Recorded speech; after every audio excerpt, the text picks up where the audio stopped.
So Helmut reminds me that this is October, and I should say, good evening. Good evening, everyone. I'm Carol and Helmut, and everyone out there on TV land. At this time, I'll call to order the regularly scheduled committee meeting for the Village of Midlothian, Wednesday, October 2nd, 2019, at 7 p.m. Roll call. Trustee Cavey? Here. Trustee Crowley? Here. Trustee Gillis? Here. Trustee Ivan? Here. Trustee Killily? Here. Trustee Kreis? Here. Mayor LaRue? Here. You have a quorum. Please let the record reflect that Trustee Jerry Gillis is attending the meeting by phone. At this time, please stand for the Pledge of Allegiance. I pledge allegiance to the flag of the United States of America and to the republic for which it stands, one nation, under God, indivisible, with liberty and justice for all. At this time, I'll open the floor to public comment. If you'd like to be made a matter of public record, please stand, state your name, and Ms. Carol. My name is Carol.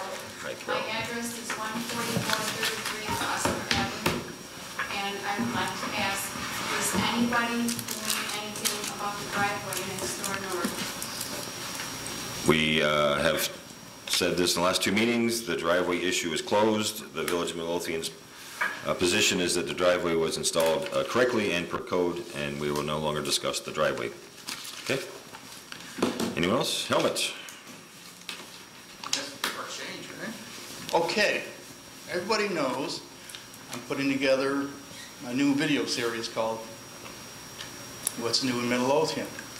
In my hand, and I took it out of a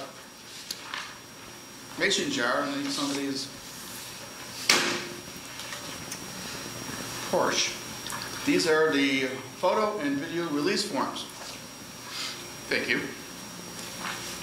What I'm going to plan to do with that is I'm preparing an opening video for each one of our sessions. The opening video, this basically goes like this. You're going to capture people doing normal things in normal places in Midlothian. I'm going to get them to turn their head real quick, like they're surprised, all right, and say, "What's new?" Okay. So we're going to do that. I'm going to include many, well, not so many, but a good variation of pictures that I found on the internet of our village. All right. So that's going to be a part of the opening credits. Now, of course, everything, the content's going to be all the interviews. So what I want to do is, over the next few weeks, I'm going to post some Facebook posts saying, if you want to get on into the video, come meet me here, like we're going to the train station. We're going to go in front of the grocery store, library, just to get those shots. So I don't know what you feel about that. I shouldn't have a problem with it, because I've done it myself. I've been through it. So that's about it. I just want to give you a heads up on it. Helmut? Nice. Helmut? Yes. Will there be hair and makeup? No. How about scary? I don't want to go there. It's not in our price yet. All right, I'm going to go in the natural myself, so I'm going to say no. Well, we might powder a little bit. Maybe a little pancake batter or pancake powder on the face of the head so it reduces the glare. We might do that. But everybody's welcome. If they want to do it with me, I got release forms. All right, thank you. Well, Thank you, you know Helmut. what? We are going to be at the VFW on Thursday from 6 to 8, and then on Sunday from 2 to 4. So, and we're going to be working on scarecrows. 6 to 8 and 2 to 4 on Sunday. Yeah. So, if you want to, I don't know if you have times lined up already. If you wanted to get some folks there. I might do that. Okay. Definitely Sunday. Thursday Just an night. idea. I hear there'll be a lot of superheroes. Pardon? A lot of superheroes. Yeah. That's what I hear. And I'm kind of hoping that the fire and the police and, forgive me, I always say streets and sands because I'm a Chicago person, want to be involved with this too. So I might go in there And just bug them for a couple of weeks. They would love it. They would all love it. I'm sure they'll all participate with open arms. Okay. Right, Lieutenant? Right, Lieutenant? Right, Lieutenant? Oh, yeah. Get the building department, especially the two clerks. Gene, you got anything? You're on the list. Anyone else? Then I will close the floor to public comment and move on to trustee business. Trustee Kreis. Thank you, Mayor. The first item that I'm going to bring up is the Regional Transportation Authority, Chicago Metropolitan Agency for Planning Call for Projects. The call opened about 2 weeks ago. They had a webinar that I participated in last week, and I brought this to the board before, that my intention was to submit on behalf of the Village of Midlothian a request for feasibility study, which would be this next step after the Stormwater Management Capital Plan, as we move towards trying to frame a stormwater utility fee/rain fund. And after the rains last Friday, it became incredibly evident that we've solved a lot, but we still have a very long way to go before we solve our flooding. I think we have a fair chance of being awarded this. I've had conversations with individuals regarding this at various organizations. They think we have a fair chance. Nothing, of course, is a guarantee. A lot is going to depend on how many applications CMAP receives and their capacity to handle these applications. Obviously, they would have to hire a consultant, I believe, to do this project. So, the application is due October 17th. To give you kind of a timeline of how this would unfold, CMAP will evaluate the applications from October through December. In the spring of 2020, the CMAP board will be presented with the selected programs, the applicants notified. The time frame for these projects would be from July of 2020 to June of 2023. So even if we were to get this, you know, we're looking at, it's a multi-year project again. For the Stormwater Management Capital Plan, I submitted that application, it was in 2017, and 2 years later, we finally adopted the plan. It took over 2 years. So nothing, you know, this is a process, but I just wanted to let the board know, and if anybody has any comments, please share them. And I would encourage all of you, the application, you can go on CMAP's website. This is a very simple application compared to there are other applications. If you have any compelling language, you are limited basically as to why you need this project. This is very unusual, 500 words. Oh, wow. It's very short. So you're going to do it? Is that what you... I'm framing it now, but if anybody would like to look at the application, I would encourage you all, because I look at it from my perspective, but somebody might have some other compelling idea or sentence that should be included. Is it on the CMAP website or the RTA website? It's on both. Okay.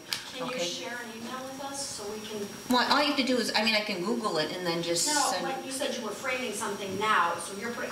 we shouldn't all put something together. No, what I'm asking is, I'm looking, you know, I have been thinking about this in my mind as to how to approach it.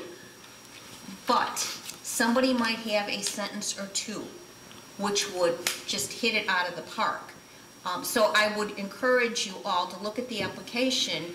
You've all been involved with the Stormwater Management Capital Plan, and if you think there's something that should be included in these 500 words, send it to me. Okay. Okay. Can we include letters of support? Although, we always do letters of support. Well, if we come up with like a draft of one, share it, and I will reach out to some of my people that I have contacts with to get letters of support. Well, okay, and then but I was Okay. also going to do, because we kind of have the, you know, CNT and SSMMA and those folks, I'm sure Will Davis, that whole group, that, We got letters of support when we did the Jolly Homes. We got it from the Cook County Commissioners. We got it from Napoleon Harris, who's our other state senator.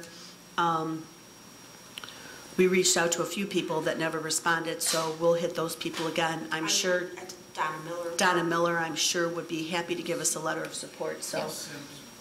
Right, I'll- so I'll- I've got the contact info for those, for the county people and for Will and Napoleon, so. But I just really think it would be great if we could get this, because it would really, it would be a very costly project again, like the Stormwater Management Capital Plan. But, CMAP knocked it out of the park with that plan, so. Would this be an appropriate call for projects to apply to RTA to see about getting our downtown plan updated? I think if we did that, you could, but you would minimize then, well, I mean, they're two different projects. And, I guess, I just wouldn't want that to then diminish our chances of getting this. Sure. But I'm not sure, because I've not seen the call information, I'm not sure exactly what they're for. Yeah. I mean, Well, is they're is for- this call for specific? Yeah, it is, it's very specific. And it Well, is for- would updating our downtown plan fall into that category? Yes, it would, under RTA. There's two, you submit it, and some plans go to the RTA and some go to CMAP, depending on what you submit for. Oh, okay, but are the funds for these projects coming out of the same pot? Is that why it would be diminished, or? No, RTA has their funding, CMAP has their funding. Okay. Okay. Well, maybe we could touch on this when we get down to the mayor's business, when we're talking about the TIF eligibility, because maybe, in conjunction with this TIF, it would be a good exercise for us to get that downtown plan updated. Which I'm not disagreeing, it needs to be updated. Which brings me to another item that I wanted to bring up, which kind of would tie into the discussion on the TIF as well. I was approached back in May, and this was through the Calumet Stormwater Collaborative. They put me in touch with Lynette Witter, who is a professor at Columbia University in New York.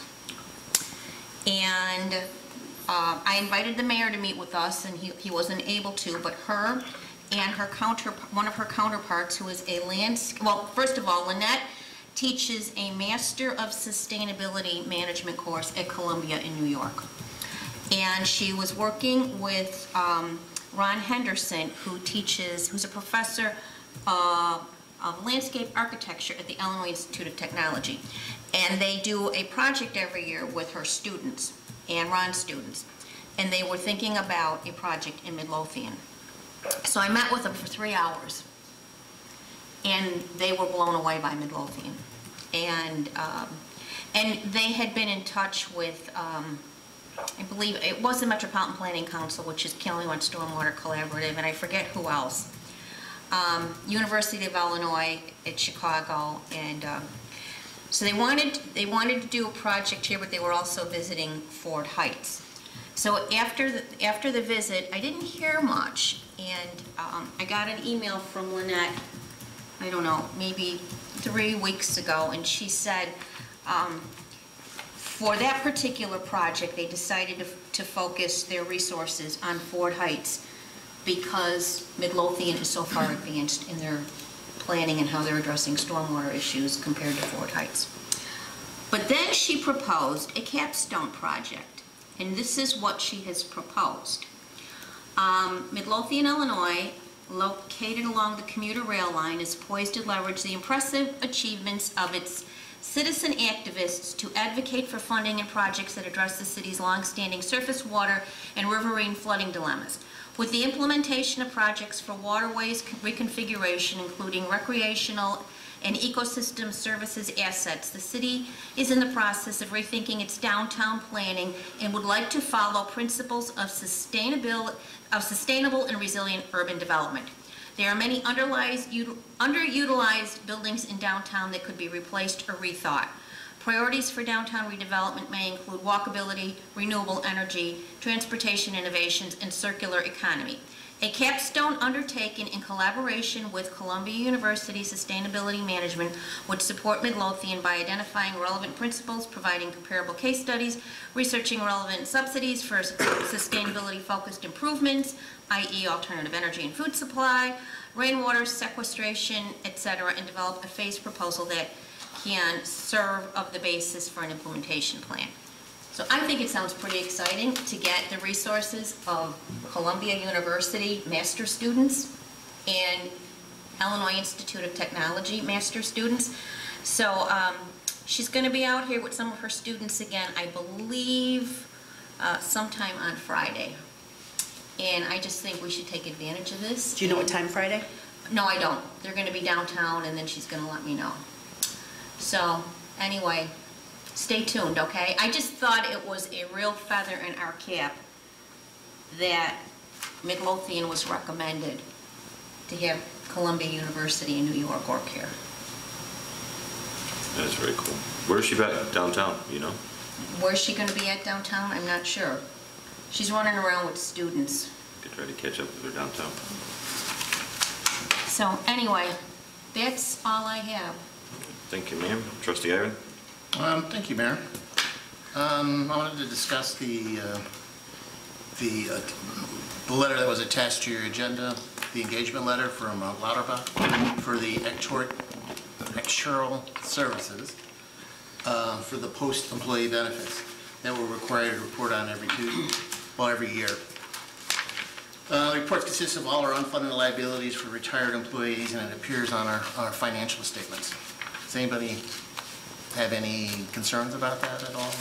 Could you explain what it is? Well, basically, it's in the simplest terms, it's like a survey of our retired employees, their wealth, their health, age, all the detail that's associated with it. A risk analysis is done on it to create an actual report, which is basically a life and death report, and what our pool of retired employees would fall into. This is an agreement between us and them to have them do that work. That's all this is. They are actuaries that create, potentially, they calculate, they estimate, based on the best information they have, what our pension liabilities will be for retirees. And so then each one of these, for 2018, which is the fiscal, which is the audit we just finished, right? Yeah, no, so that will create the report that will go then with our financial statements. So it's $3,850 for the first year, $850, $4,000, then $860, that's the totals. All right? I guess my question is, why is there such a variation from year to year? Because every other year we do a full-blown dust out the rugs kind of look at everybody, and on the off years we do just like a review of what's outstanding. So it's less work done on the off And I years. think they use like industry data based on the age. There's still demographics, but it's not specific to your employees. Okay. It's like a third of the work. Okay.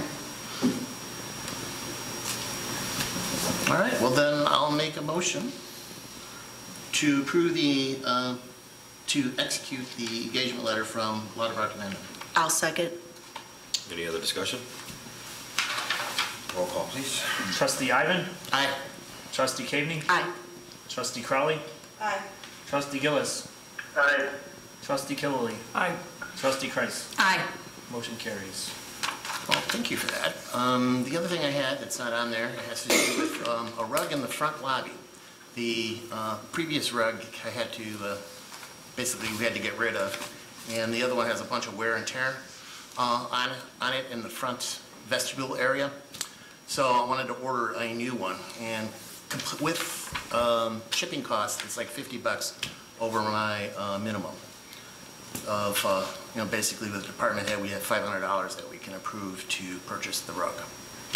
So I want to order it so we have it ready for the open house. If nobody has an objection to it, and I'll put it on for approval next week. How much is it? $550. How big is the rug? It covers the whole lobby. Rubber? Yes. Does it say village? It's an industry standard interior, exterior rug. And does it say Village of Midlothian on it and have the seal like the other one did? No, that was the, no, Outside one. that was the outside. What color is it? It's not blue and white, if that's what you're concerned. I did not pick out the colors. I'm assured, I have been assured that it matches the lobby coloring, painting. So Didn't one of the rugs out there have the village seal on it, or say The one Village that of was Midlothian? outside. It was on the It's outside, yeah. Oh, okay. Yeah, we're gonna have to clean that up too and relocate it. That'd be the next The step. problem is the door doesn't open when it's sitting in front of the door. Right, in the front, but I don't know if it'll fit back here, in front of the boardroom. That would probably be the easiest option. So that's it for me. Thank you, sir. Trustee Gillis, you're up. Yes, I have a couple of things for the fire department. The first one, I'll be asking next week for approval for firefighter Moore to attend a training class in December. It is advanced tech fire class. It's a 40-hour class. We'll be covering his time as long as it doesn't create an overtime position. The class is $525, and it will be coming out of the training budget. So I'll be bringing that up next week. The other thing, first, does anybody have any questions? I believe everybody received the information about the class.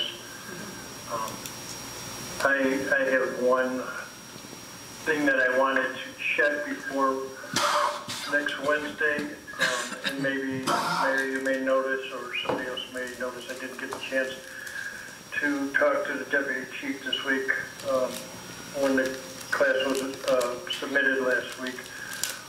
I know that firefighter Moore, I don't know if he reached his probation, if he ended his probation. We allow advanced training for someone who still is on probation or not. I didn't get a chance to check that, and I don't know if anybody knows offhand, if they remember through the contract that that is something that he has to finish his probation before he's allowed to attend outside training. I do not know, I have to check. When is the class? It's not until December. December, okay, we'll figure it out. Okay, that was the only thing I wanted to check before we do approval Wednesday. The other thing is the chief had put in for replacement of our thermal imaging cameras, and I'll be bringing this up next week. This is through our capital equipment plan. Basically what we're doing is trading in our 2 cameras. I believe we're getting roughly just under $800 for the trade-in, and the cameras cost $5,995 a piece. So, like I said, this was through a capital replacement plan, so I'll be asking approval for that next week too. So Trustee Gillis, this was actually on the agenda as an action item. So do you want to make a motion to approve it tonight, or we can carry it over to next week? It's your call. I'll carry it over till next week. Okay. I don't see any rush in that, but I'll make sure that it is up for approval for next week. I apologize, I have a question regarding the trade-in value that I will talk to the chief when he gets back Monday. Just a couple questions that I didn't have a chance to talk to before he left. And that is all I have. Thank you, sir. Trustee Cap? Thank you, Mayor. First on the list is to discuss the B2 zoning district. We had brought this up last week, or I think the week before, when Superintendent Weinert was here. I brought everybody a copy. Jerry, you can find this on the village website on our ordinances. It would be in Title 11, Chapter 6, under business districts. We had talked last week about the fact that we need to continue to up, on our zoning project. And we've had some issues with our B2 zoning district for downtown. We've got some businesses there that are there, but they're not permitted. They would need special use.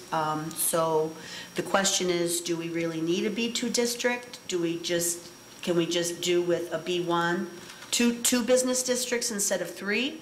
Or if we want to preserve the B2 district, which is our historic downtown area that revolves around the train station, do we need to change this table, which is, I think it's table 6.1. which is attached. So you can see on here in, under B2, what's permitted and what requires special use.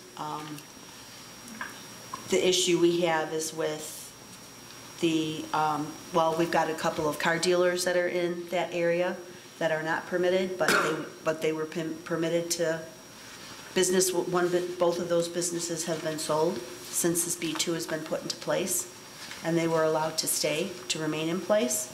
So we need to take a look at this as the building department moves forward on the zoning project. We need some input, and we need to have the discussion. So I asked everyone last time, at the last meeting, if they could kind of take a look at this and think about it, so. And I am going to look at it, but and as I had mentioned, I still very strongly think we need a B2 district. And that's fine, I'm not advocating Okay, either way. I'm not advocating either way, but we need to address what is permitted use and what is not permitted and what requires special use in that district. I have to agree with Karen that we do need the B2, and any of the businesses that run into the issues that we're talking about, like the car dealership, can we just put them in the B1? Or Well, I don't no? think you can't spot zone, you can't have a Right. B1. No, but I mean that section that it's in, isn't it? If I remember right, Nick said it was like a triangle of different areas that need to be. That's the areas we're trying to get back to Yeah, commercial. those are residential, okay. yeah. I'm good with the B2 as it is. I mean, I'll take some time to look through every part of it, but I'm fine with it. There was a lot of time put into that change, a lot of long-term thinking. I don't think that's gone away just because I don't. What about the car dealers? Right, but then what about the car dealers? Well, they're there. They're already there. They're there. It's like they're grandfathered. But that's the problem, they're not really grandfathered. They're not grandfathered, there's no language in the zoning that grandfathers them, but they were allowed to stay. So going forward, if the owners of these properties want to sell them, if we're gonna allow these car dealers to remain, then we need to update this table. I agree. We all have to take time to review it and get recommendations to you. Exactly. For the car dealers, couldn't we just update the B2 to make them special, since they already are? That's Right, what I'm asking. Well, then I agree with you. So we need to take a look at this chart and look at it. Given the current economy and the current state of the state and the state of the village, we need to look at this and determine if it, I'm not suggesting we change the zoning, but we need to look at this table and see if there are any required updates that need to be made. And I would just say that, and not picking a side either way at all, that's for the board to do, that what is contemplated when you put together a new zoning plan is that some uses will be grandfathered out. And even though we haven't grandfathered them out formally, in effect and practically we have. And so it was contemplated when the board made this zoning change, that eventually they would be grandfathered out. So if you don't want to do that, that's fine, but it's nothing unusual to have a situation in which this becomes the last days of certain uses in a zoning district. Could Nick also give us his recommendation? Nick? Sure. Absolutely.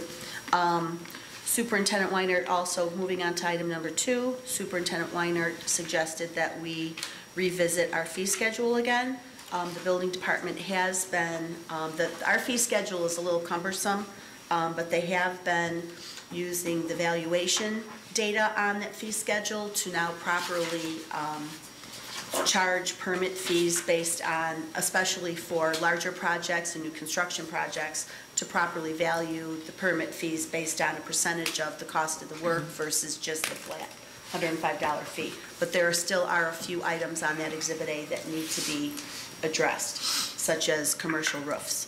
So he and I will be taking a look at that, and he will be giving me some of his recommendations, and I will be bringing those to the board.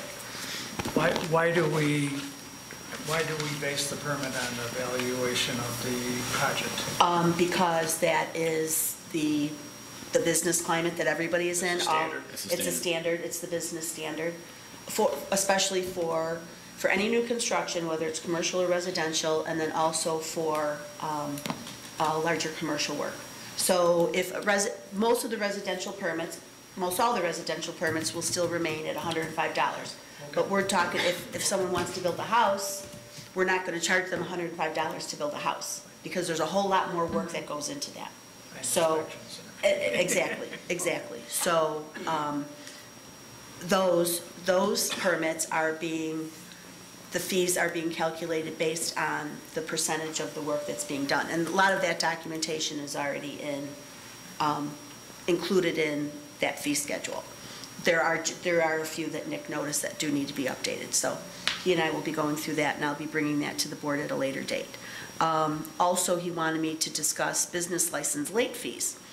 Right now, the way the ordinance is written, that's item number 3. The way the ordinance is written is that if a business does not come in, I think it's after 30 days, to pay for its business license and pick up its new business license tag, their fee is doubled. So if your business license was $100, you now have to pay $200. But he said for some businesses, based on what they have in their business, especially if it's a restaurant that has a liquor license and several gaming machines, he said their business license fee could be $600 a year. So if they come in late, do we charge them $1,200? That doesn't seem fair. That's what he thought. No, I mean, it doesn't. We're trying to, we're trying to support businesses. Right. And do we have any kind of system in place? My question would be, if they're late, do we have any kind, is there a phone call or a letter or something that goes out and says? Absolutely there is, but there are still some businesses that are chronically just kind of ignoring it and hanging out there 3 or 4 months. But to Nick's point, if we want to try to be more business friendly, do we want to charge any of the business double the fee? Or do we charge them, just $100 late fee? Or do we have a sliding scale that the fee goes up as the months go by?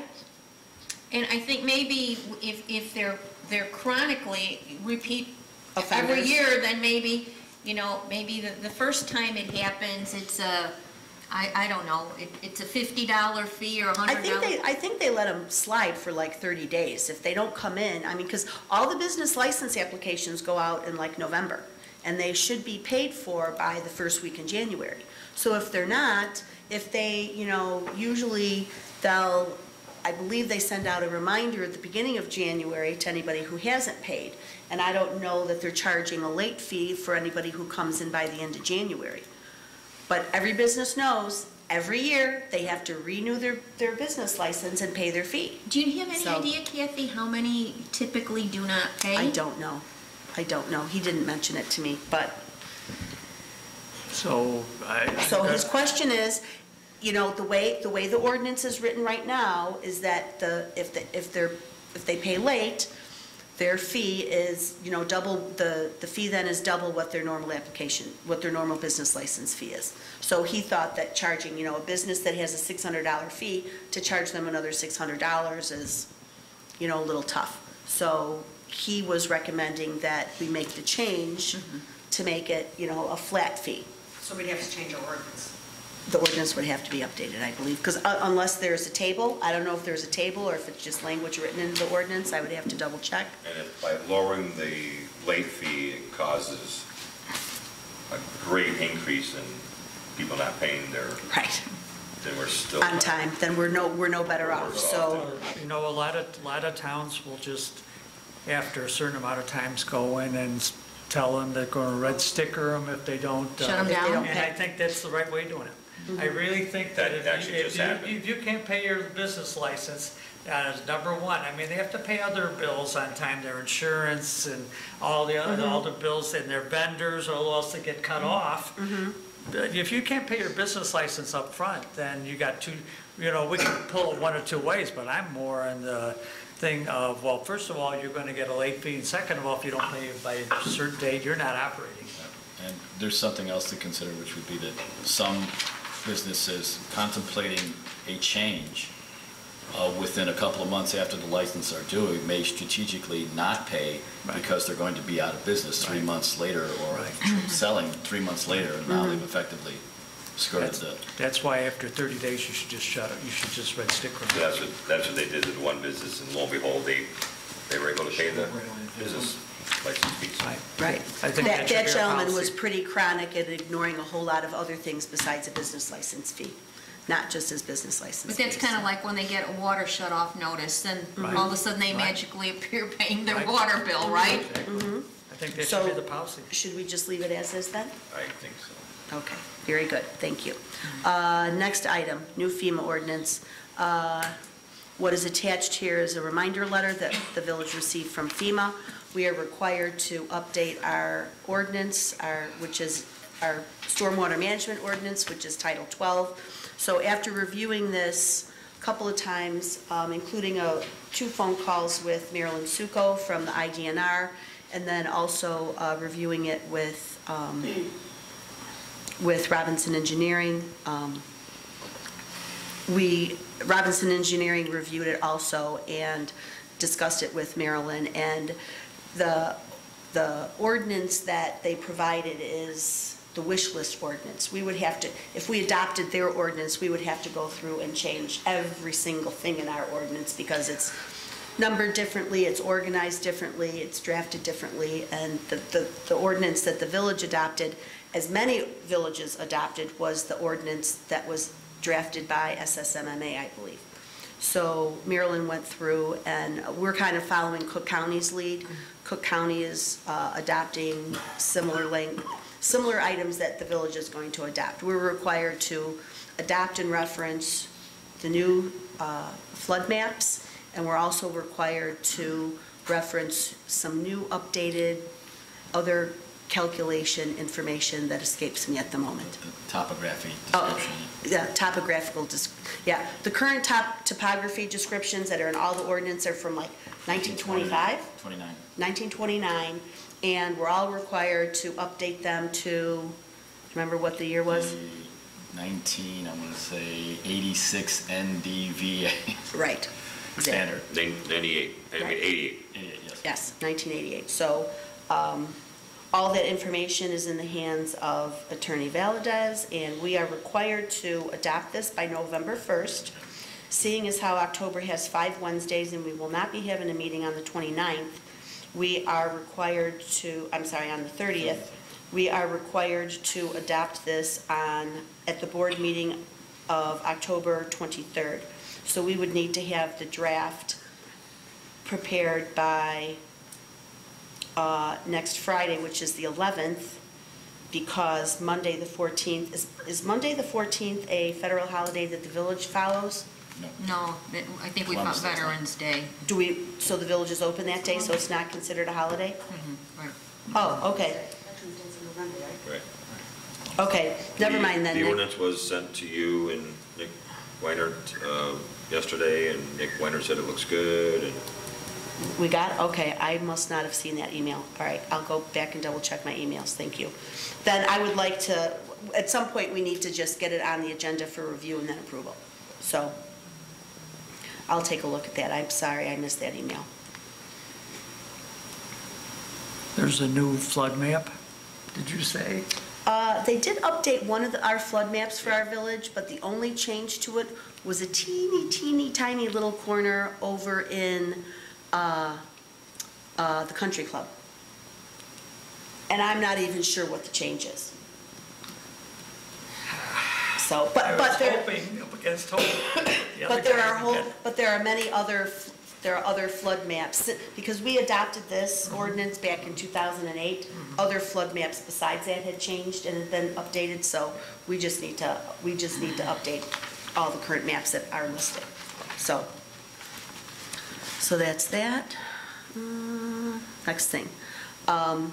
The building department is in drastic need of a temporary file clerk to help our 2 clerks get updated with all the filing that needs to be done. There have been, in the last 2.5, 3 years, there have been so many permits that have been applied for that they just cannot keep up with all their day-to-day duties, plus all the filing that needs to be done. So Nick is asking if we could temporarily hire a file clerk to work, I don't know, maybe 20 hours a week on a temporary basis for a couple of months to help the clerks get, updated with their filing. Especially, this is going to be critical because as soon as the new servers are installed and up and going, then the building department is going to be implementing its new building software. So they're going to be very, very focused on getting trained with that and working on that. So then they're going to have less time to focus on trying to get caught up with filing.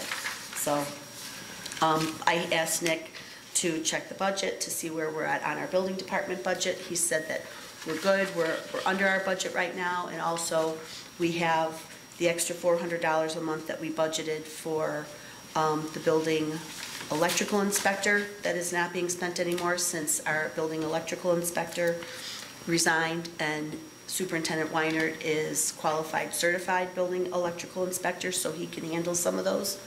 So That was going to be my next question. yeah. So budget-wise, we're in good shape as far as doing this on a temporary basis. So you think maybe just 2 months? You don't know? Not really sure, but it shouldn't be more than 3 or 4, I would hope, at the very most. So my only suggestion would be, is that the time it takes to train someone new and make sure that they're following what needs to be done and putting it in the right files and doing all of that, is it worth it to actually hire a temporary or offer maybe overtime to the girls that are there and already know what to do? We could possibly do that as well. I can talk to Nick Let them come in about 1 or that. 2 Saturdays a month and do nothing but that, and give them overtime versus hiring someone, going through all of it, training them. I mean, by the time you do that, you're going to be into next year. Right. So, Is that all they're doing? yes, Filing? this strictly would be for filing. Mostly documents that need to go into all the house files. And refiling, right now it's done by year, and Superintendent Weiner wants it done by address. Obviously, that makes more sense. So I definitely will bring up the overtime thing and see if the 2 clerks are, willing to do that. And maybe even Karina would want, find out if Karina wants some extra hours and have Karina do that. But she also is going to be working on She'll be busy the with zoning. zoning. She'll be busy with the zoning too. But if we did decide, if the overtime option was not an option for the clerks, I mean, can we just, do we have to advertise it in the newspaper that we're looking for somebody part-time? Can we just reach out to anybody in the community that we might know to apply for this part-time file clerk job? Because it is just going to be temporary. I don't know how you feel about this, but the Community Service Committee has, I talked about it last week, we are talking about having a community service event in January for Martin Luther King Day. Actually, the letters are going out to the businesses as we speak. It might be something that we could get the juniors and seniors in high school. If you think it's that simple as just putting things into a folder, that might be something that we could work out and do for community service hours as well. And how you feel about it, I'm just throwing it out there. We talked about that for the vault area, organizing all that stuff. Maggie was concerned about the sensitive information. Right, I'm not saying the vault, I'm simply saying the. Right. I mean, But would that be considered sensitive information to everyone's? Anything in those folders is foreseeable, so I'm not, Right. I don't see what's Right, sensitive about. and to me, it's permanent. mostly, kind of permit information and that type of thing. My concern is that I think Nick wanted to start that now and not have to wait till We could. January. Oh, We could, Okay. I mean, we're planning on, one of the things that we're asking is if you have something that you'd like to do for community service, that doesn't fall into that week, just let us know when it is. So, I mean, it's up to you guys, whatever you want, I'm just throwing it out there. That's an option that's available too. Sure. Okay, and that's all I have. I do reserve the right to ask a question at a later time. Really? I'm shocked by this. Only if the other trustee will take their time to. Of course they will.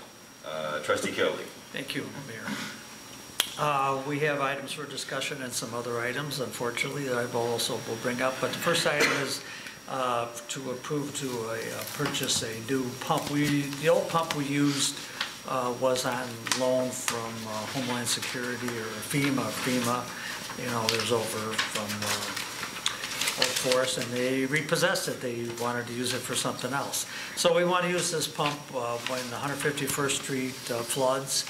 And this, first of all, we purchased it through a co-op, so we got a very good price, $10,000 less than we budgeted. And we also use this pump if the sanitary sewer collapses. So this is something great too. And this pump can run for 24 hours on one tank of fuel. The old ones, you have to refill them every 3 or 4 hours, and so that's a lot of overtime when you got people having to do it over at night. So does anybody have any questions about that? Okay, No. so I'll be asking for approval for that. Can I ask a question? Yes, please? yes. The quote that Superintendent Sperry received, is this the only quote he received? I believe so. Because it was so much cheaper than the other ones he had been quoted, because he bought it through the federal co-op. It was through a federal co-op, okay. Yeah. Next thing is lift station upgrades. The lift station on Costner goes out half the time. And the only reason we find out is when the sewer doesn't work the way it's supposed to, causes a whole lot of problems, and we still have the problem of trying to get a pump in there. Well, right now we monitor our water pumping station, and if we have a monitoring system, so if something goes down, we know instantly, sends a alert to our computers and our personnel cell phone. We want to put the lift station on that same system so that if it is not acting properly, that we can work on it before things start really getting bad. So that's the SCADA system, and again, it's a good thing to do. And Is this a budgeted item? It doesn't say so. let's see, it is.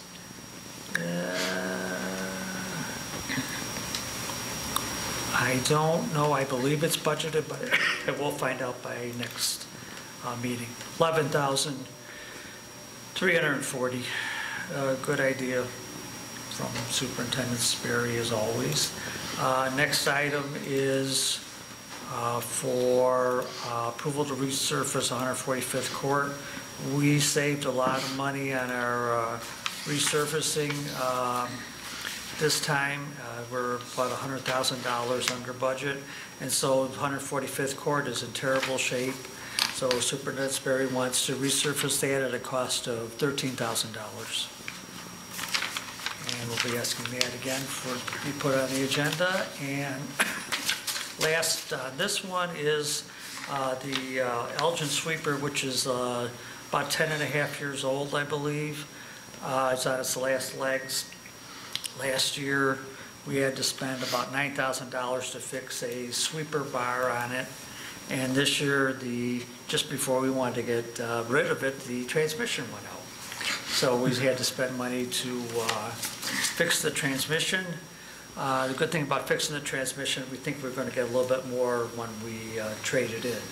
So Don, it would be more than the $15,000? no. But originally Superintendent Sperry thought he could only get 10. Oh, okay. But okay. basically, the transmission's just been done. We're working on the bill with the people, the Ford people who did the transmission.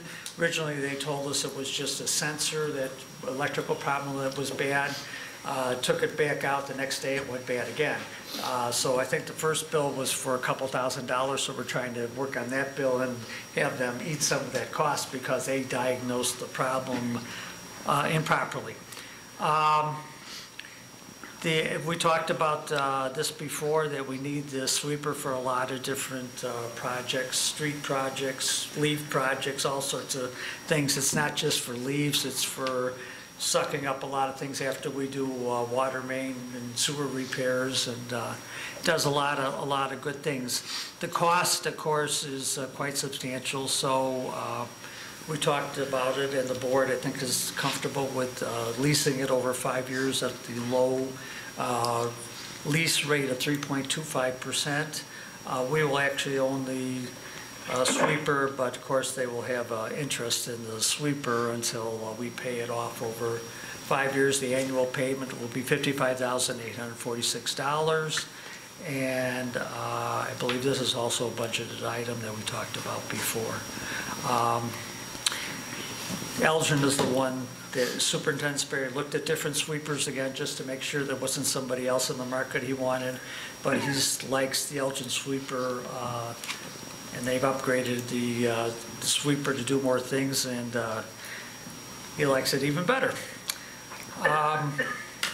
So we'd like that on the agenda for next meeting. I did put on the agenda, I'm sorry, yes? Is there a warranty on this? It doesn't say it on the, I don't see it unless I'm. I thought it was. I didn't see it on the proposal, but I could be wrong. I thought it was a 3-year warranty, but I will double check that to make sure. Because I don't see it anywhere on the proposal that I know about. Maybe it's in this paperwork somewhere. I looked, I didn't see it. Yeah, I didn't see it either, unfortunately. Okay. Because usually they show We it will. here. Here it is. We will find out. Thank you. Okay. Can we charge them to advertise on the sweeper? What do you want to do, Mayor? Charge them to advertise on our sweeper. Since they've got their logo on it. Why don't we put our advertising on the sweeper? Village of Midlothian. Why don't we paint it, Put a big old Midlothian beautiful magnet on it. We can make some money, some advertisement. So you think they Jolie Jewelers? license? No, well, sure. Sure, exactly. And We it's talked built in about Illinois. that before to paint our trucks and everything and get some advertising revenue. Turned out it maybe was a little more costly than we thought, but. Okay, so the next thing that Trustee Ivan was on very, very much today was, my son lives in Huntsville, Alabama, and he called me up last year and he said, Dad, we have this, our village government uses this program called Nextdoor. And he says it's a great program, a lot of people use it. The village government uses it, makes it very easy, actually, the village departments respond to residents' requests directly. They can just sort of do it by messenger, like a Facebook. It's an email, we have it here. The village, We do have it, but it's not used by the village government.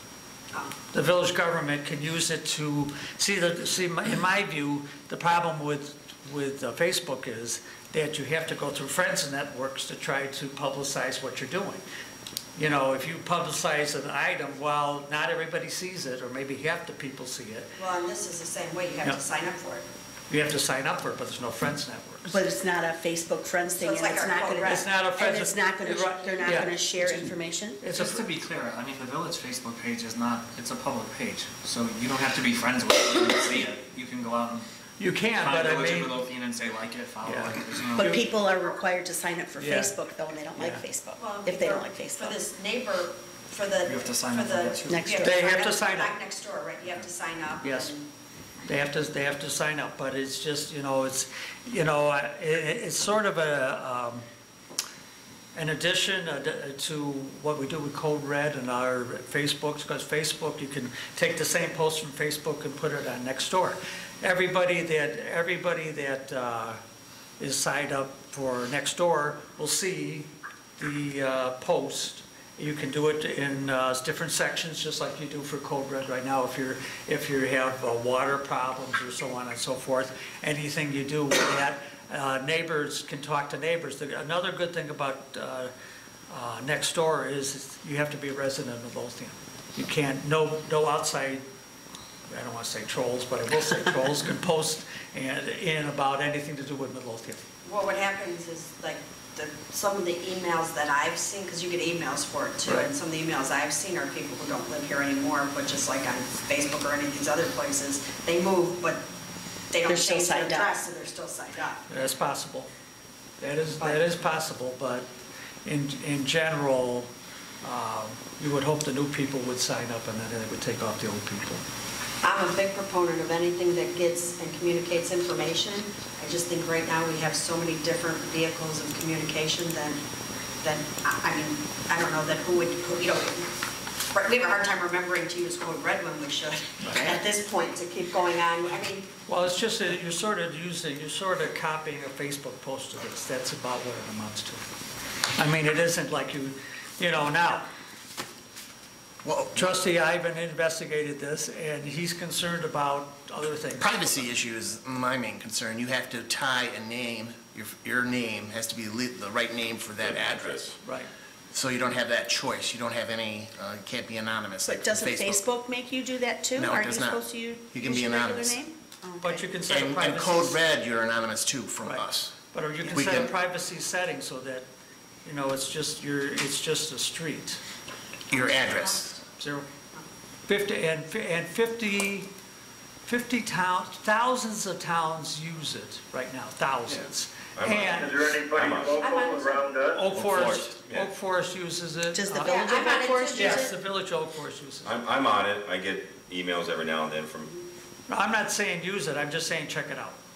That's all I'm saying. I mean, Okay. some of these people, and I agree, privacy is a Okay. big, privacy is a big deal. can you look into that thing, that next door thing? Yeah, check out, yeah. well, I mean, I think it'd probably be better if the, you know, like the technology committee looked into it. I'm talking about what Well, would department, Scams, I guess things, would I the don't know. department heads use it, you know, I mean, because they can, in this case, they can directly respond to a concern from the resident who messages them rather than they have to be on Facebook or they, you know, They comfortable. can email, I mean, They we've could- had people They calling, could, but it's simple. phone call and email. It's fairly simple. I know, I'm just saying in Huntsville, there's a lot of activity between the city and residents, a lot. It's very responsible, you know, as far as that goes. And my son, who's an IT person, I don't think we're, you know, he's also got his antennas up about, you know, privacy too. But as far as their town, which is a fairly big town, 250,000, it's well used. All I'm asking that it be checked out by technology or department heads or whoever wants to be checked out and just vet it and see if it's something that's a good thing or a bad thing. Yeah, I got an email like 6 months ago asking me to join in. Yeah. I looked into Right. it, signed up for it, and I think I've gotten 2 emails since. Well, But who do because- you get emails from? Like Other if- people. Other people. Other people that- Well, if there's a site you can log into and you post to it, and then the emails come out if you're not looking, you know, you either look at the site or you get It's the email. it's really only useful if you, honestly, if you have a substantial amount of residents sign up, that's for sure. Which we've been trying to do for Code Red for Right. years now, so. Well, Code Red, you know, Code Red is a phone system, I think, No, phone, text, email, yeah, well, social media.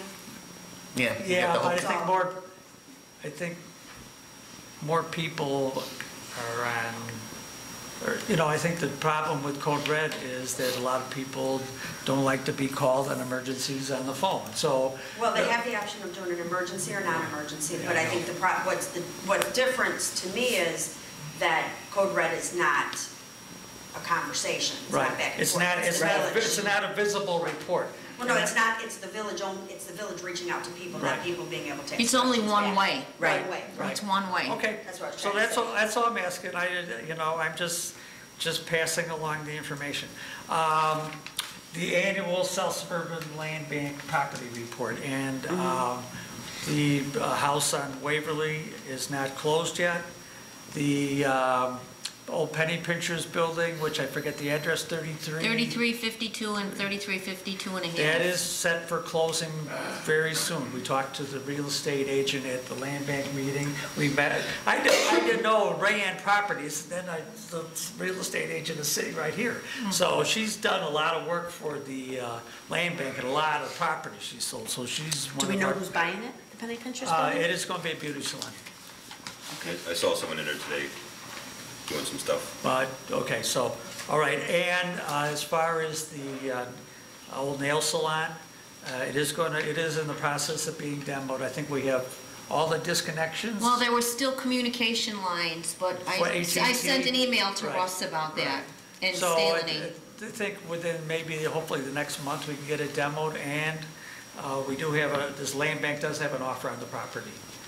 Whether it's, again, And they have an offer contingent on demolition. right, Is that the gentleman who brought us the thing from the other side who said he wanted to? No. Okay. so, and Director Ryden gave us the figure, and we're sort of a little nebulous of whether that figure is a little too low. We'd like to get a little more money out of it, because it was costed, the village incurred to disconnect the sewer and the water. Cal City Plumbing had to come out. There was a substantial amount of time for Public Works, and there's going to be, and there's also another bill that's to restore the street and the alley.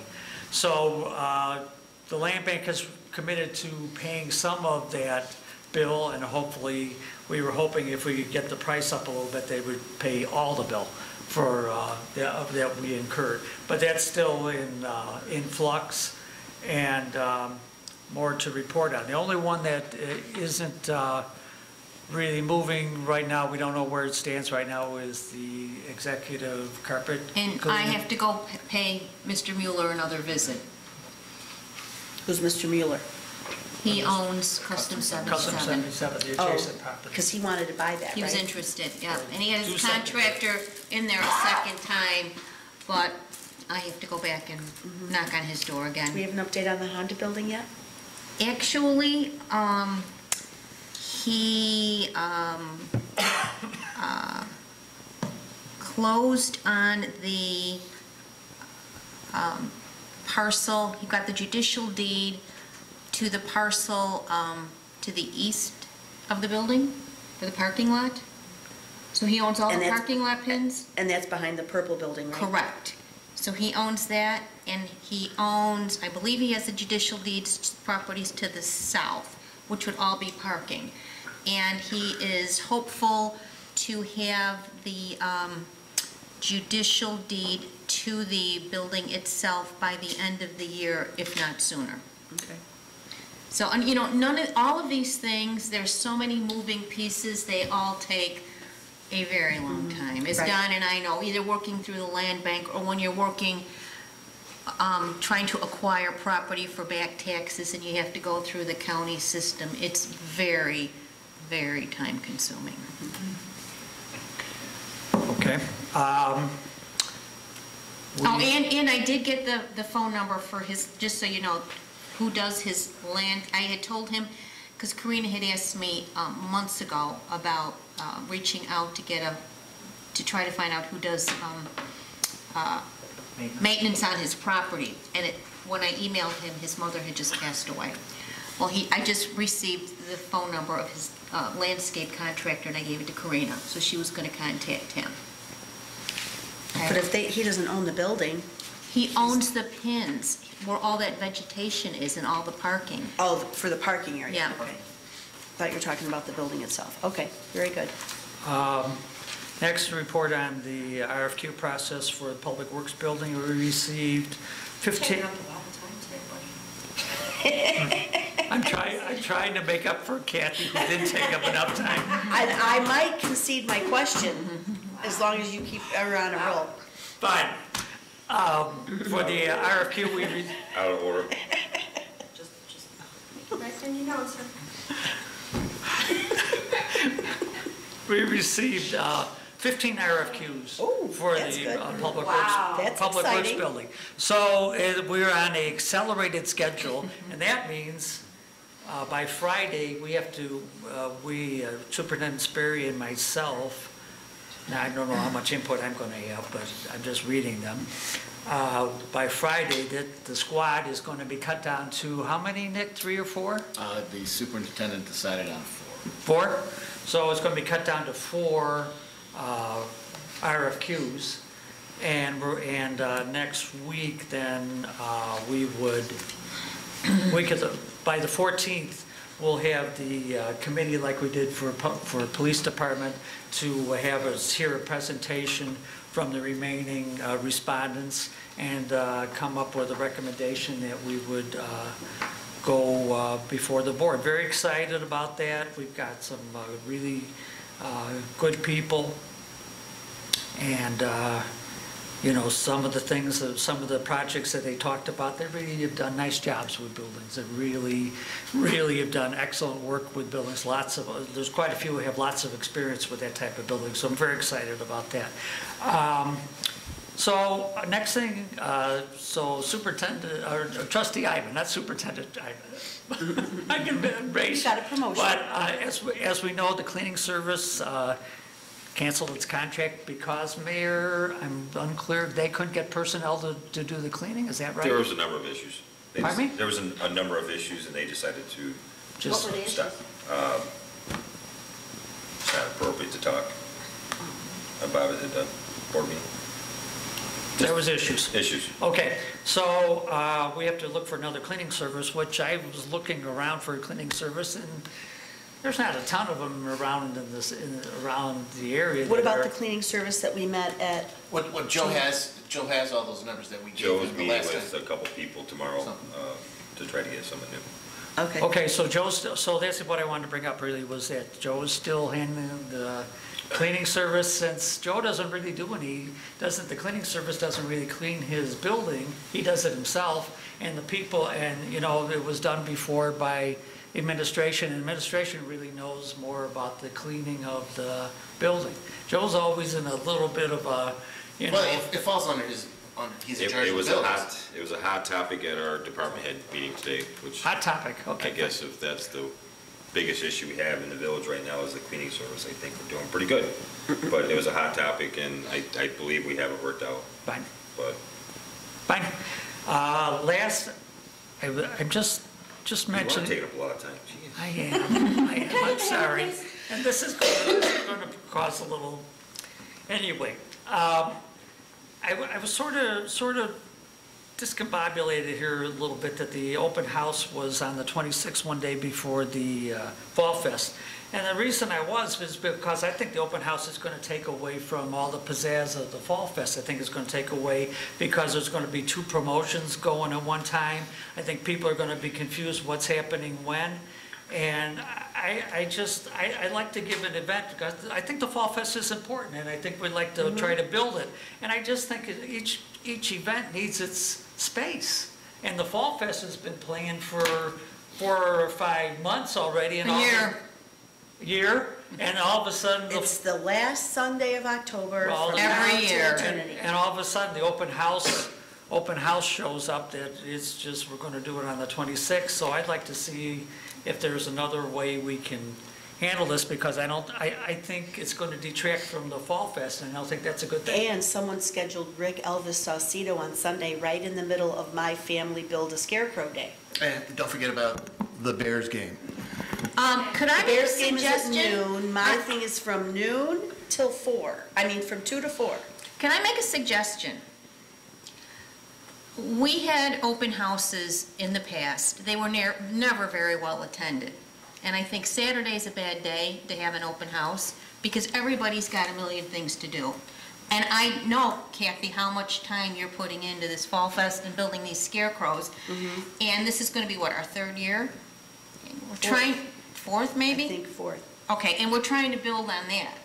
And the weather didn't cooperate last year, so we're hoping this year with the textile drive, I think, and I just think this makes sense, do the open house and the Fall Festival on the same day. There's not really anything here. We don't have a new police department to show off right now. We don't have anything, flashy. So they should both be on the same day. People could come to Village Hall and they could walk over there. And it wouldn't take away from the Fall Fest. So, this was not just thrown together as some people like to think it was. It was talked about at length. It had been talked about for the last few months. And I met with all, and we were going to coordinate it with the Fall Fest because we agreed with you, and then we went to all the department heads, and all the department heads agreed that Sunday would be a terrible day for an open house, and they wanted it on Saturday. So that's why it's on Saturday. It's two completely different events. People are coming here for the open house to see the departments, get inside the building and meet their some employees and touch some trucks. And the Fall Fest is the Fall Fest. It's two completely different events. So I don't know how it's going to take away from one or the other. I mean, It is, it's going to. It's going to cause confusion, it's going to take away from the Fall Fest. People are not going to show up 2 days. You've been lucky to get them out one day. Well, going forward, if we did an open house, touch a truck every year, would it be better to do it in the spring rather than in the fall? Or in the summer, when kids are off school and maybe more parents are around? I don't know. It could be snowing like hell that day and no one shows up for anything, so I don't know. In the spring? It was just the thought. In the summer? It was an opportunity to have something, bring back something that we used to Well, have. if it's already scheduled and on the calendar, I see no sense in pulling it back. it's in the newsletter too. Well, there you have it, then you can't pull it back. You know, we'll just have to, those who are managing all of us who are managing both of those events are just gonna have to promote the hell out of both of our events. And see if, because there will be people in town who are not interested in coming to the Fall Fest to see the scarecrows, I but find that they hard might, to believe. they might wanna come and walk through this building. Especially given the fact that we've been very open and honest and very vocal, Sandy and I, about replacing these buildings because they're in such horrible shape. They might want to come out and see exactly what it is that we're pounding our fists about. Well, that should be Halloween then. So I guess I'm a true believer in, whatever we're gonna do, we need to do it well. We need to do it well, exactly. So, I think that I don't really have an opinion on, what days we should do different things. I know I have things that people probably think should be done on different days. My whole thing is though, if we're gonna have both events, then I think, especially this board needs to work very hard to make sure both of them go off without a hitch. Correct. Get the word out to people, make sure that, people have the opportunity to enjoy what we put on and give people something that benefits them as opposed to just being lip service. Because I think that if we do something that's not thoughtful and put together well, it's just lip service and it's a waste of everybody's time. So my personal thought would be whatever the whole board wants to do, I'm good with, but we've got all this on the agenda, so I think if we're gonna do it, we need to do it well. And what time is the open house scheduled for on the 26th? 10 a.m. to 1 p.m. Again, the recommendation from all the department heads.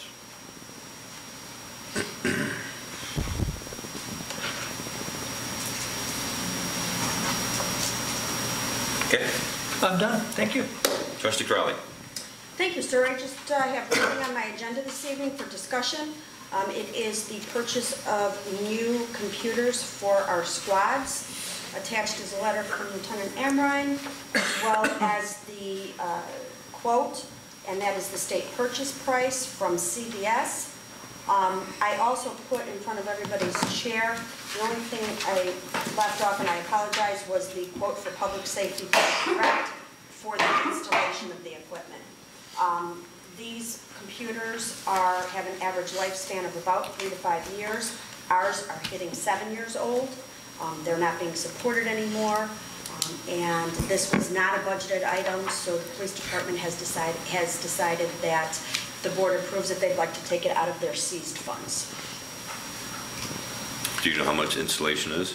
I gave everybody the sheet. The Oh, this total- is, in addition to the other two, this is installation? Correct. The Okay. installation, the quote for the Oh. computers is $53,000. I got you. Dollars. The installation is $4,500 for a total of $58,182. Which computer was it that, or model did they go with? Panasonic Toughbook? Panasonic The semi-rugged. FZ55 semi-rugged with a 3-year warranty. Good. Can I ask why we're getting 14 computers but only 13 docking stations and 13? Is that an Amory? We have one for a spare, sir, and we also have one to use inside of the station here if we need it. Okay. So we've always had a spare in the event that we have one go down, we would definitely need to have the extra. Good policy. Thank you. So if nobody has any other questions or concerns, I'd like that to be on the consent agenda for next week, Maria. And that's all I have this evening. Well, you didn't take much time at all. Wow, I've got a lot of extra time for questions. Yes, you do. I'm just gonna sit back and watch you. How's that?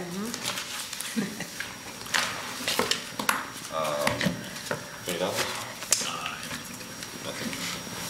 Under my business, at long last, we received the TIF eligibility report from Kay McKenna, and as you all know, unfortunately, the exhibits were not attached, the map and the list of all the exhibits.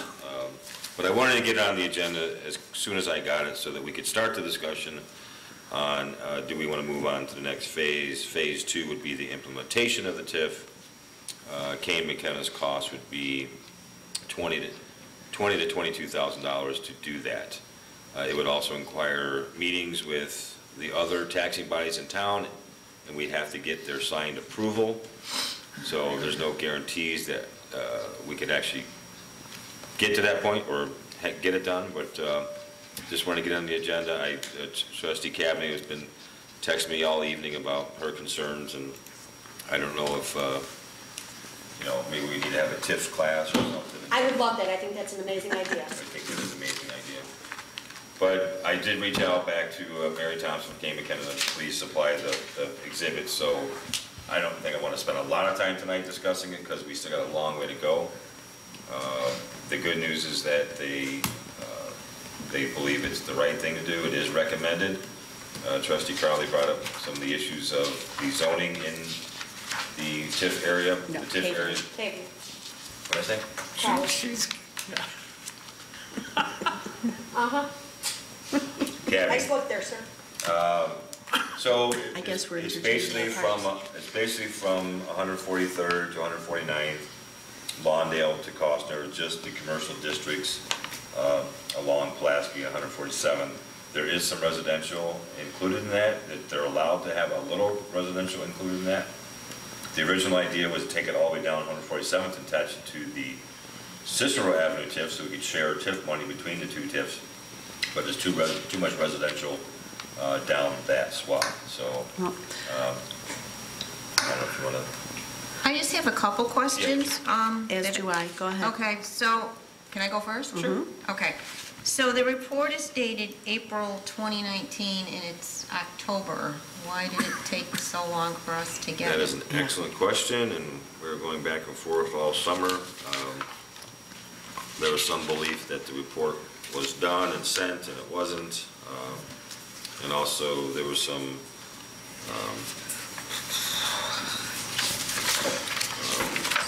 work that Robinson Engineering had to do, but that was done this summer. So April 2019 is that what you saying? Yeah, it says Right, April. it's on the bottom of the first cover. page. Right. I guess, It took a long time. just from my perspective, as I read this, Kay McKenna did work for us before, and I guess I was a little disappointed in some of what I read in here. For instance,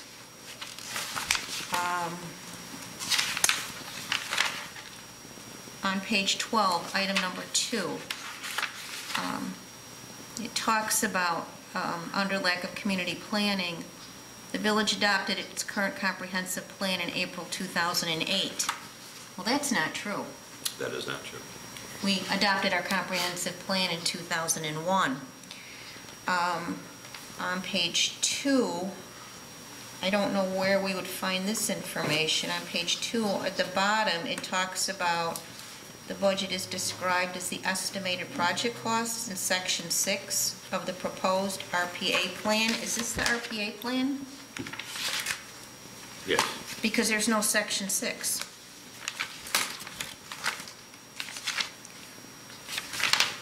And I was looking to try to find out what that was, and there's no section 6. That's an excellent point that I will bring up to them. Right? And are you done? Well, Do you have maybe. more? Okay. I noticed when I was reading in here towards the beginning, and I was reading this off of board docs, and I don't know if we have the ability to make notations on documents in board docs. If we do, I have no idea how to do that.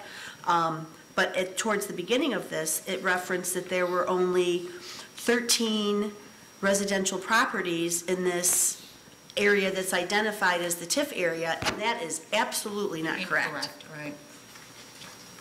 There are way more than 13 properties, 13 residential properties. And where do you think those are at? Where are they at? Well, if you're going to 144th from, what's the street over here? Karloff. Karloff over to Millard. How far down is Millard past the train Only- station? No, it's down the Only main on streets. the main streets. It's not a square, it's a T. It's only the commercial districts along. Well, because there's no map, I did not know that. I was trying to explain that to you in I an know. hour-long text today. I'm embellishing. It gave the boundaries in this, and Yes, the when you map. read the The boundaries. map will clear it all. Right, well, when you read the boundaries in this document, you would think that you would visualize that it would be a square boundary, and there's way more than 13 residential properties within that square boundary. Not in the TIF area. That's what I was trying to explain. It's just the commercial districts that the TIF is encompassing. Okay, well, then I Yeah, guess there's we an apartment definitely need to building. have that map. There's an apartment building on Pulaski there, next to Subport. Apartment building across the street from there, too. Two of them. And across the street, but, Well, then why does it doesn't have to be- go all the way to, I'm sorry, what's the K Street again? To Karloff then? Why is it going all the way to Karloff? Because of the business district there. What, Karloff has the the pizza places right there, and Harris Bank, Harris Bank. pizza place. all right, well, then I guess we need to see the map, and All then right. perhaps That's why maybe, they wanna spend a lot of time on tonight. then perhaps maybe they need to redo their narrative. They need to revise the They do. narrative to be more specific if they're gonna document what the area is, because the way it's documented in the narrative is not gonna match the map. So that needs to be fixed. Also, later on in the document, towards the end, they were discussing, when they were discussing that a lot of this area was built, over 35 years ago, they made reference to the fact that a lot of the properties are, the lots of these properties are narrow and deep. I don't know of one business property along 147th Street that's narrow and deep. They're all narrow and shallow because there's an alley and then residential properties. So that description to me is inaccurate and is a little misleading. Oh, here, it's right here, bottom of page 13, I found it. Thank God. The very last, in section 6, the very last sentence, as a traditional downtown area, many storefronts and commercial properties along 147th Street are on narrow, deep lots which have proven to be barriers for contemporary retailers. They're not deep at all. They're narrow and shallow. So that description needs to be changed. Where was the area, you said, what was the, trustee Christ, you said something about, where would it reference section 6? Page 2. Page 2 on the Oh, page bottom. I mean, this just, You're not a Yeah. fan? I Page was. 6 may actually be what starts on 14, but it doesn't, they're missing the section there. Right, but then it ends. It is, After yeah. page 14, you go to Exhibit A that's missing. Yeah, I'm just really disappointed in the quality Did of Kane this. McKenna do the TIF document for Cicero? They No, did, they- and I don't know who worked on this project. I mean, we worked with Bob Richlicki back then, and he did a good job.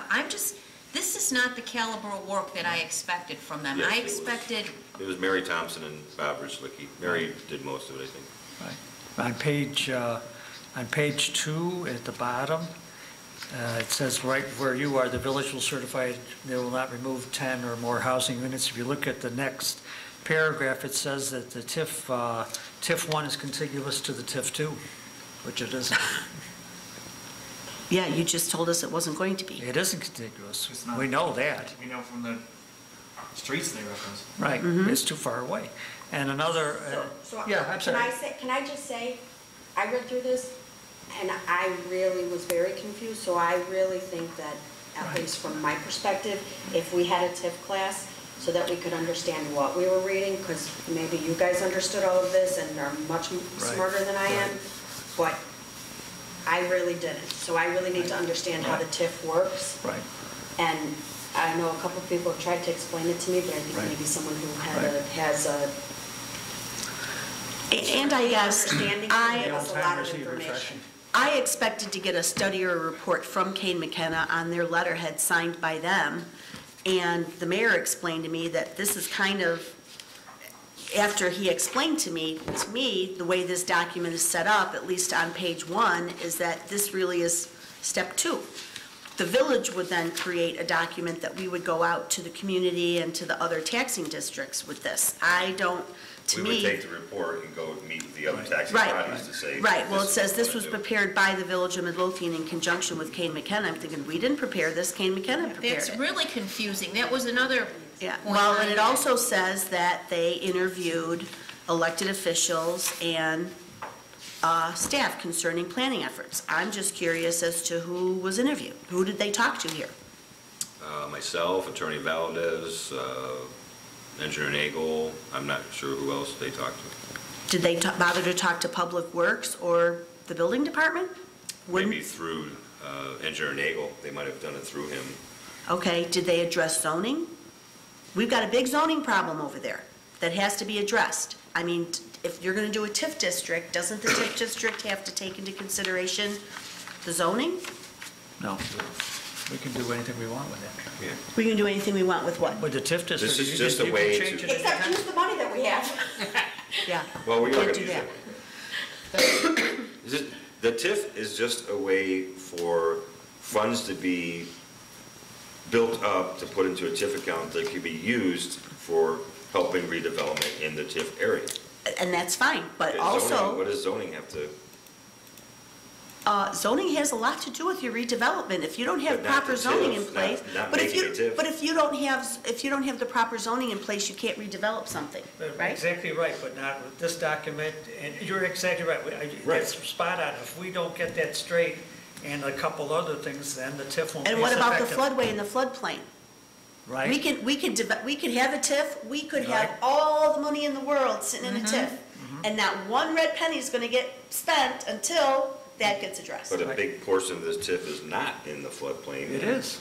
It is, It is in everything the east of the floodplain. tracks is. Downtown is in the, part of downtown is in the floodplain. A big portion of this TIF is not in the floodplain. Oh, a big portion, you're right. Not But in we'd the like to floodplain. get everything out of there. I Right. agree, and that TIF can be used to address some of the floodplain issues. But it's not just the floodplain, it's the floodway, which is Right. worse than being in the floodplain. And So- TIF money can be used to address Right. that floodway Okay. issues. All of these questions are very valid, but that's the cart Way has to come before. before first, we and need that's a the TIF. TIF district. That opens up all the opportunities and all the Right. policy, just choices that you can make. But until you get the TIF established, all of these questions are Moot. Right, but, So let me first go back. I Okay. first want to find out, we got to get the maps, I'm going to get all those exhibits to you guys. Okay. But I also want to go back to Kane McKenna and tell them about these issues we're talking about tonight. I agree. And the TIF class? And a TIF Well, class. the TIF class, I already talked to Maggie several months ago to set up just for you. So we were talking about having it this month or early next month. So we're gonna bring somebody in for a TIF Okay. class for the board? Can you make sure everyone agrees on the date? No, I mean, it was her idea. Oh. That's what I Check. followed up with it. Check We already everyone. have somebody in. Check, just Yeah, check everyone, make sure everyone's okay with the date Yeah. thing. right. Yeah, once I get her in. I mean, it was her idea, I'm saying, that's what I'm saying. That's why we looked into getting, I'm sure you get my sarcasm. I think so, yes. I was trying to ignore it, but. Okay, let's move on. I have on the agenda approval to execute the Teamsters Local Union 700 Sergeants and Lieutenants of the Midlothian Police Department from May 1st, 2019 to April 30th, 2022. So I'm looking for a motion to approve the contract with the Teamsters Local Union 700 Sergeants and Lieutenants in the Midlothian Police Department. I'll make the motion. Second. Is there any discussion? Attorney Valdez, did you answer my question? Yes, and actually, I did have a discussion with trustee KB today regarding your concerns.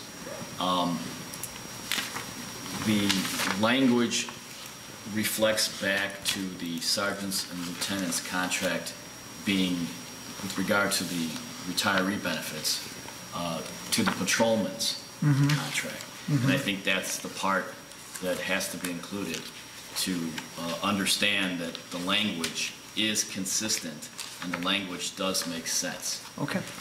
But if the trustees, and again, I don't want us to slow this down, if the trustees are not fully aware of what this particular contract does with regard to retiree benefits, given that the firefighters union has just informed us that we may have a tentative agreement on their contract that is going to involve the same exact issues.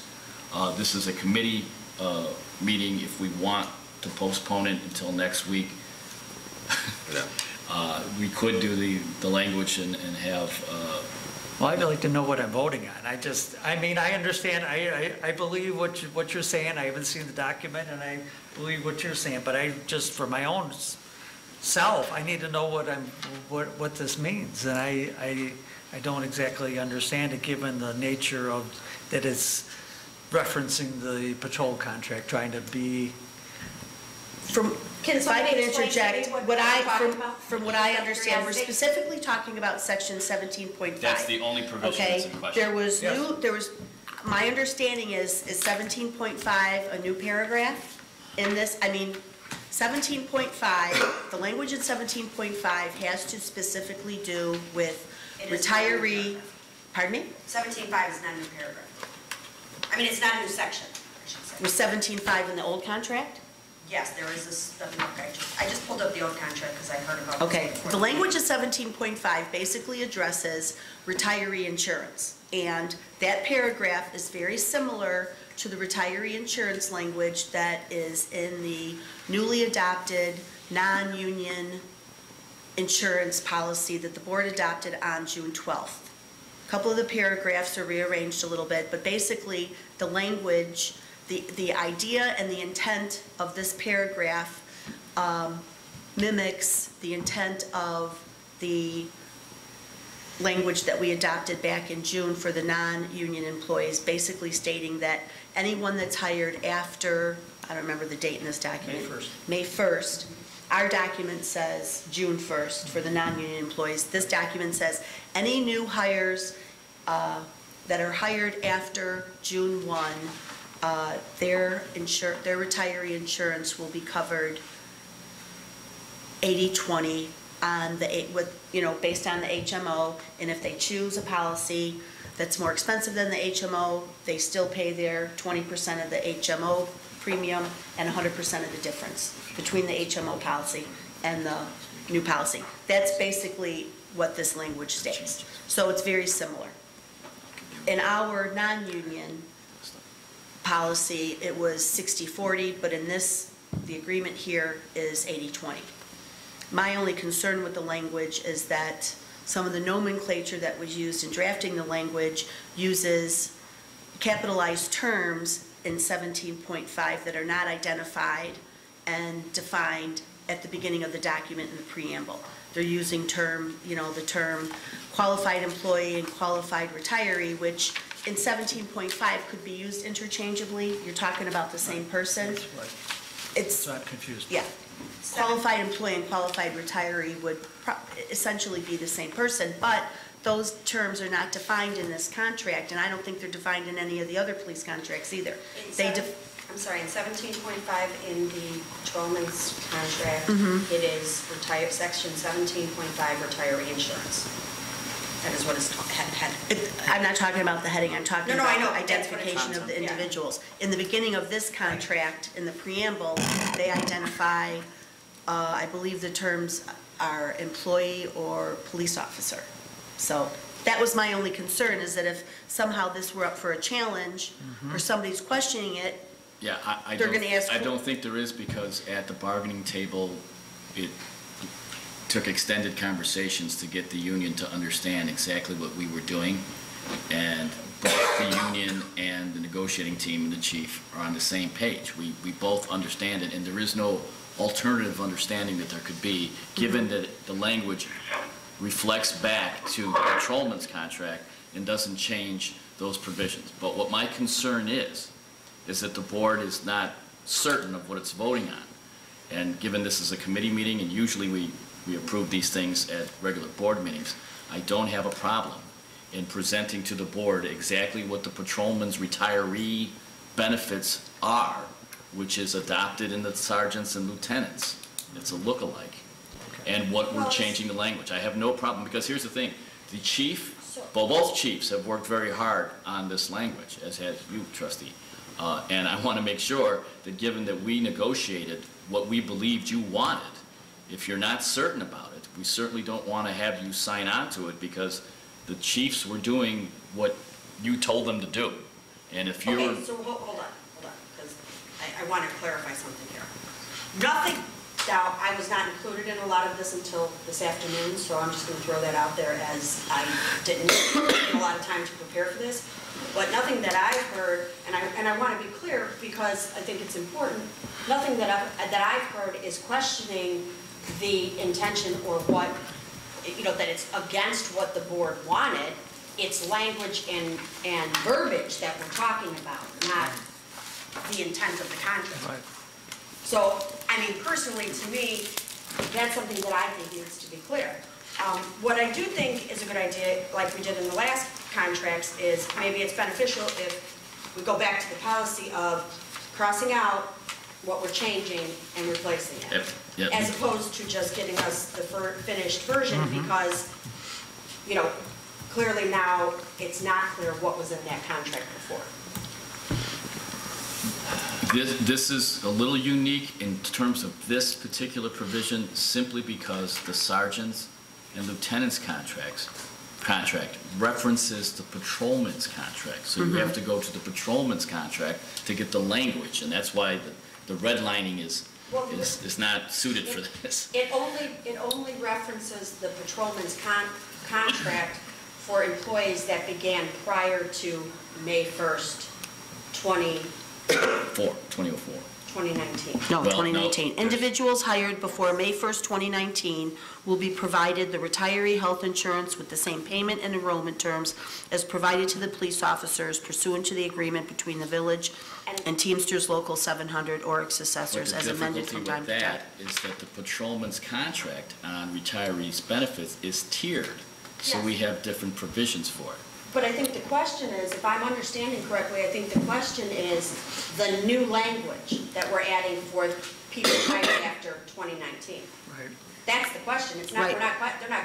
no one's posed the question to me. No. What are we doing for anybody hired before May 1st, 2019? It's all, what are the new hirees? What is the new language for the new hirees going to be? And that's Right. what's new in this section. Right, so section 17.5 is retiree insurance, and it leads off with, for required retirees hired on or after May 1, 2019, the village premium payment obligation shall be limited to 80% of the premium cost of the HMO medical plan for the qualified employee coverage, and qualified employees' premium payment obligation is 20% via payroll deduction. And that's pretty much, except for the 80-20 split, word for word, that's right out of the Policy. non-union policy. qualified employee may select a medical plan having a premium cost which is higher than the HMO plan offered by the village, in which case the qualified employee will be responsible for 100% of the variance in the premium between the HMO medical plan and the medical plan chosen by the qualified employee, in addition to the 20% premium cost of the HMO plan. And Which is that's, exactly what the board wanted to happen. What's the So the second? email I got today was that you were only concerned about the two words, What's the qualified employees and qualified retirees. What's the second I don't know why we're paragraph? reading the whole paragraph. okay, all right.